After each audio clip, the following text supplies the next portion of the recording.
President Trump is threatening to go to war with the city of Chicago. Does this make any sense, or is this just more trolling from the White House? I'm Paul, U.S. Army combat veteran. Let's talk about it.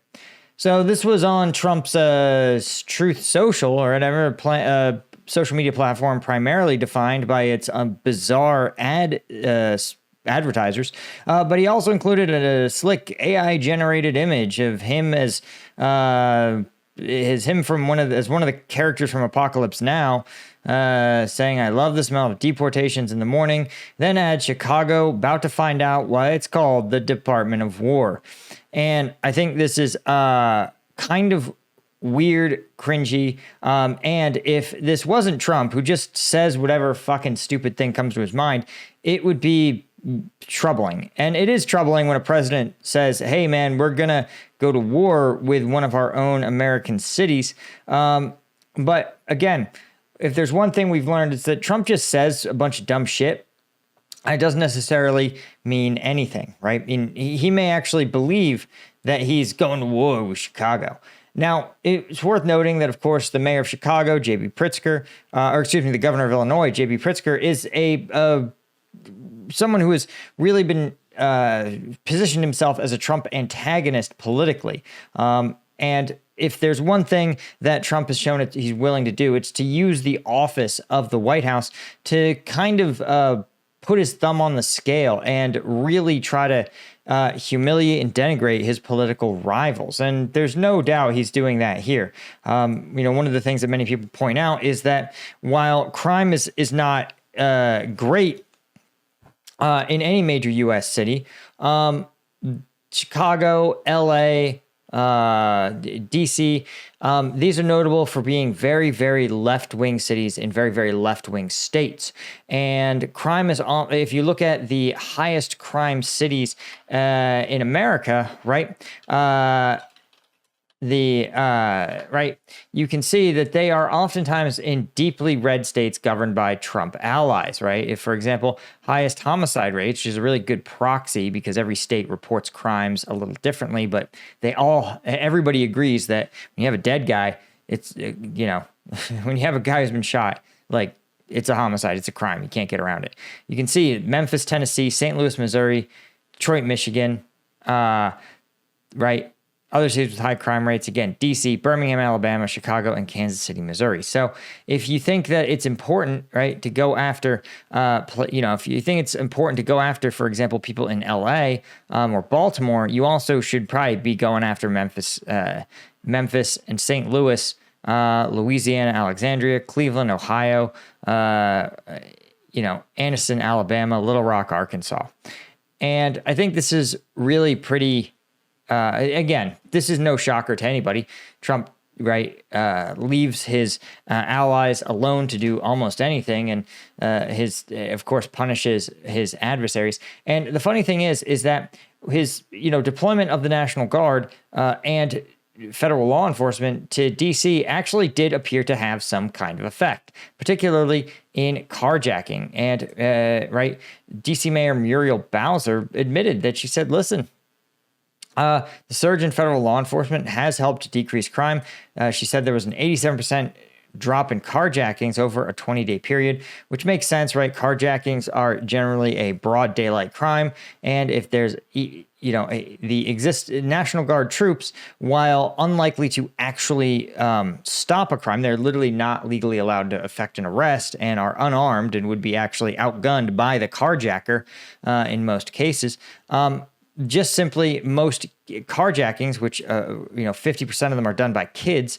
Most of these kids are going to see a soldier and assume that soldier is going to kick the crap out of them if they carjack in front of them. So, these impulsive, poorly thought out crimes committed by, youth are easily influenced by the presence of more law enforcement. So there's no really argument here that, no kidding, police forces work.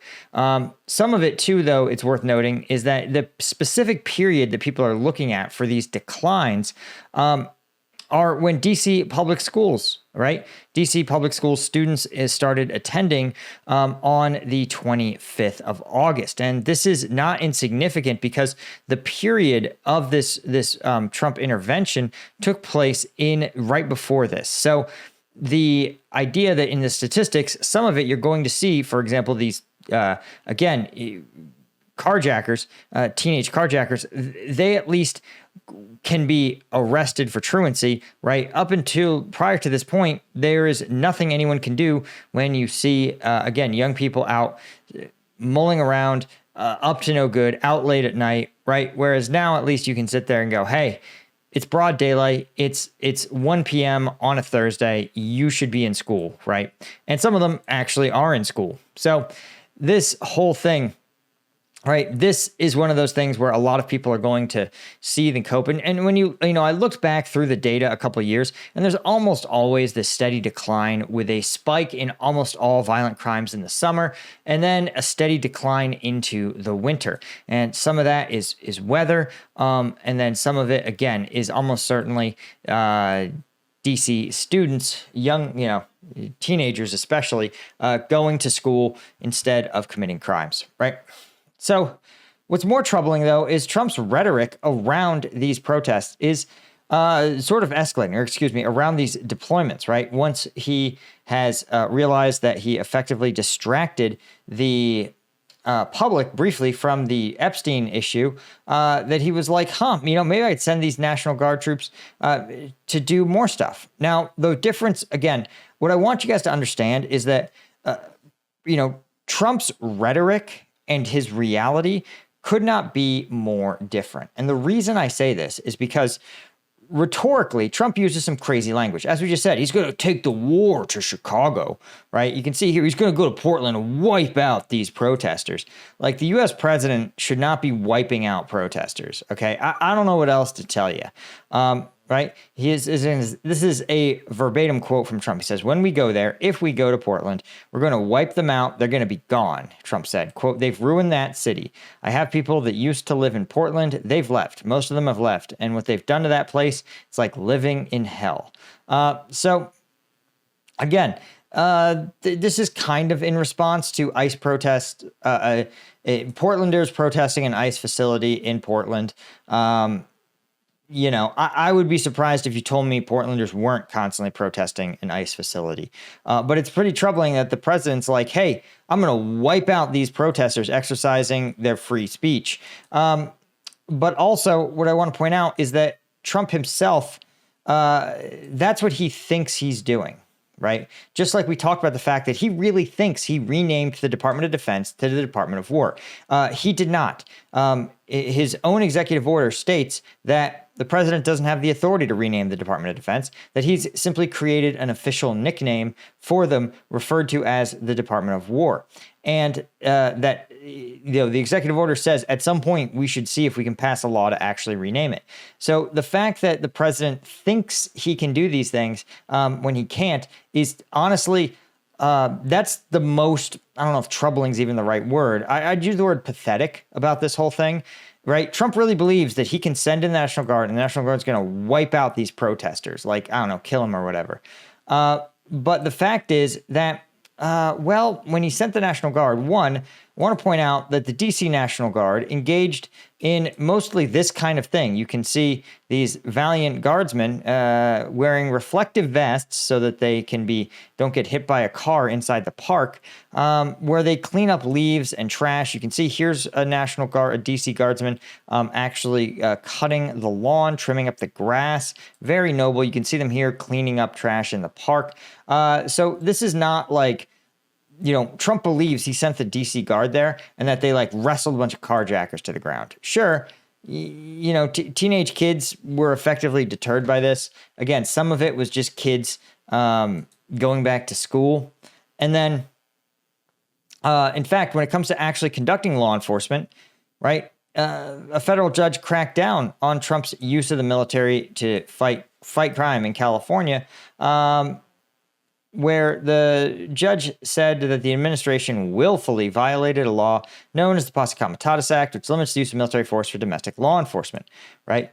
And Now, obviously, the administration can appeal. It's probably going to go to the Supreme Court, but even the Supreme Court probably is going to strike this use down.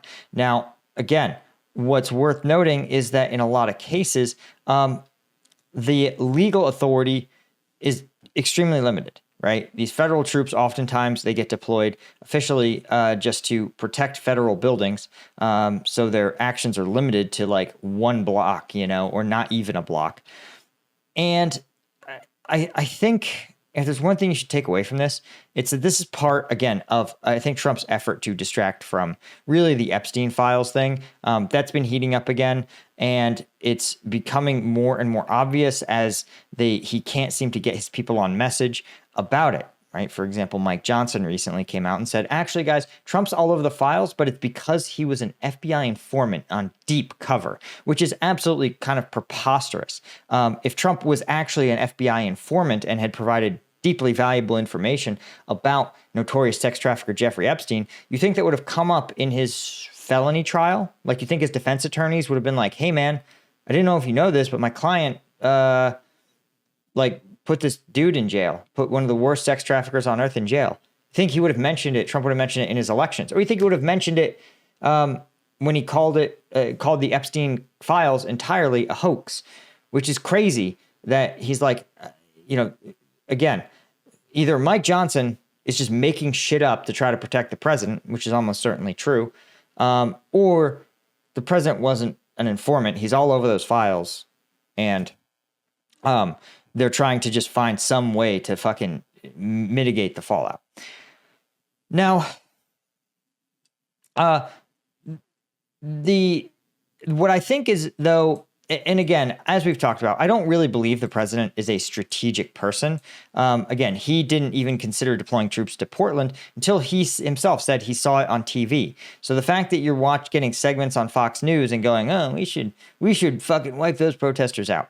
But I think sort of the strategic, the sand trap that Trump might be creating for someone like J.B. Pritzker is to take the bait, right? To turn this into a big showdown fight.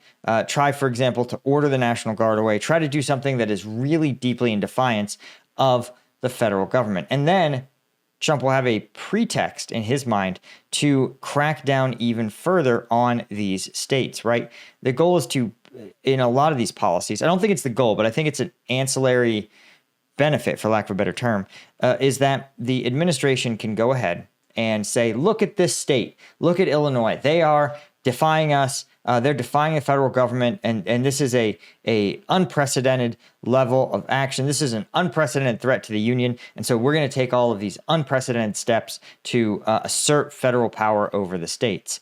And again, I don't like to roll out into this conspiratorial talk, but I think that's part of the goal of using this crazy language, calling it a war, saying you're going to wipe people out. Like, he just talks out his ass and tries to use it to both distract people, get them worked up, when in reality, his ability to do things is like actually pretty limited, sometimes to a level that's kind of a fucking joke.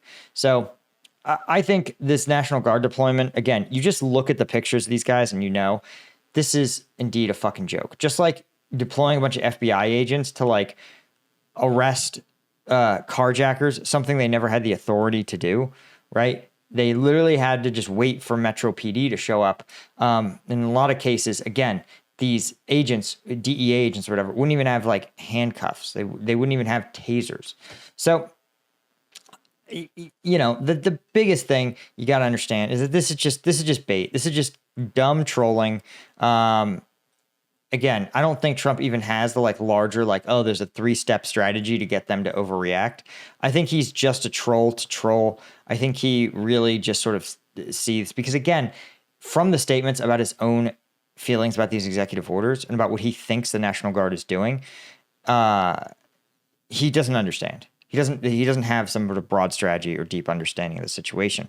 The problem is that it's the same problem that all sort of wannabe autocrats run into, is that Trump surrounds himself with people that are yes men, that validate his decisions. And so what they do is they say, Trump, your decision to send the National Guard to DC has saved everything. It saved everyone. LA was going to die, right? Or, oh, when you sent the Marines to LA, those protesters just disappeared into the night. They were so scared. You did a great job. And he goes, I did do a great job. That strategy worked great. When in reality, it's he is as much being lied to as he is lying. So anyway, something to think about. Hit that subscribe button. Thanks to our Colonel tier members, folks like Peter Fucci, Dan M. Pechator, Henry Russier, Ida Skycall, all of our Lieutenant tier members. Couldn't do it without you guys. See you. Cheers.